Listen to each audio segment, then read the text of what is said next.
అబ్బాయి నీతో నార్మల్గా మాట్లాడుతున్నంతసేపు అంతా బాగుందని అర్థం.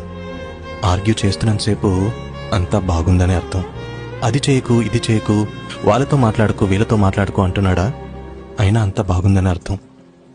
ఒకవేళ గనక అదే అబ్బాయి నీ ముందు కన్నీళ్ళు పెట్టుకున్నాడా, ఆల్ ఆఫ్ సడన్ సైలెంట్ అయిపోయాడా, నీకు అర్థమైపోవాలి కంటికి కనబడిన ఏదో బాధ వాడిని తినేస్తుంది అని, ఎంతో హర్ట్ చేస్తుంది అని.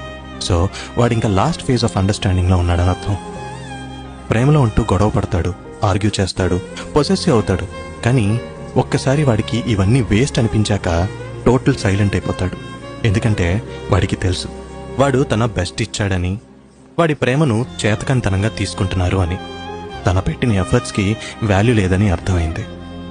అన్నీ బాగు చేసే ప్రయత్నం చేశాడని, ఏం చేసినా కొన్ని మారవని, ఒకవేళ మారే ప్రయత్నం చేసినా నమ్మే స్టేజ్లో తను లేడని. మీ అందరికీ చెప్పేది ఒకటే, అబ్బాయిల కన్నీళ్ళని లైట్గా తీసుకోకండి. And also don't give me some bullshit quotes that men shouldn't cry. ఆడు మనిషే, వాడిది మనసే, వాడికి కూడా బాధ అనేది ఉంటుంది. అందుకే అబ్బాయిల కన్నీళ్ళని లైట్గా తీసుకోకండి.